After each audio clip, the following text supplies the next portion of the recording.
ये सारे radiological investigations आपको हर साल करवाना है अगर आप हेल्दी हो फिर भी।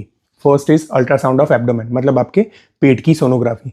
उसमें हमें आपके लीवर, पेनक्रियाज, गॉल ब्लैडर, आपके दोनों किडनीज, फिर urinary bladder, prostate, uterus, ovaries, इसके बारे में डिटेल में जानकारी मिलती है। Second is chest x ray.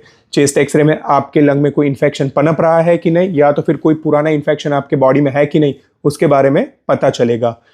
अगर आप स्मोकर है तो आप लो डोज सिटी स्कैन भी करवा सकते हो। उसमें कोई बॉडी में, मतलब लंग में कोई ट्यूमर पनप रहा है कि नहीं, छोटा सा नोड्यूल है कि नहीं, या तो फिर स्मोकिंग के रिगार्डिंग जो कॉम्प्लिकेशंस है लाइक ब्रोंकिएक्टासिस है, एम्फाइसीमा है, ये सब भी पनप रहा है कि नहीं, ये हमें पता चलेगा। Third is mammography. Mammography is very important for female, कि अगर उनकी एज 40 से ज्यादा है तो उनको मैमोग्राफी हर साल करवाना है।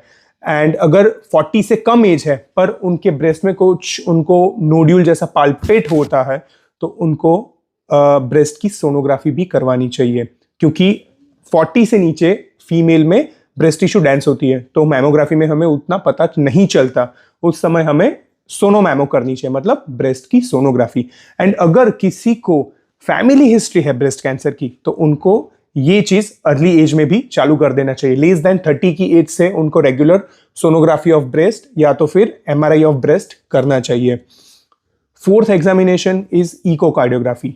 इकोकार्डियोग्राफी में हमें इकोकार्डियोग्राफी मतलब आपकी हार्ट की सोनोग्राफी, हार्ट की वॉल्स की थिकनेस, उसका पंपिंग, फिर उसके जो हार्ट के वाल है ये बराबर काम करते हैं कि नहीं, ये हमें पता चलता है। आफ्टर 40 इकोकार्डियोग्राफी हर किसी को करना चाहिए। फिफ्थ इज आपका whole body analysis, that is by DEXA scan. Whole body analysis में क्या पता चल रहा है कि आपके बॉडी में कितनी फैट है, कितनी सबक्यूटेनियस फैट, विसरल फैट, आपके बॉडी में कितने स्केलेटल मसल है, बोन का वेट कितना है, ये सब हमें पता चलता है। एंड उसके हिसाब से आपका बेसल मेटाबॉलिक रेट निकल के आता है। उससे हम गेस कर सकते हैं कि आपका डाइट कैसा होना चाहिए। Fourth is for bone health specific DEXA scan, जिसमें आपके हिप बोन, आपके लंबर स्पाइन एंड आपका डिस्टल रेडियस से बोन की डेंसिटी पता चलती है। तो अगर 60 से ज्यादा आपकी एज है तो ये भी आपको करवाना चाहिए।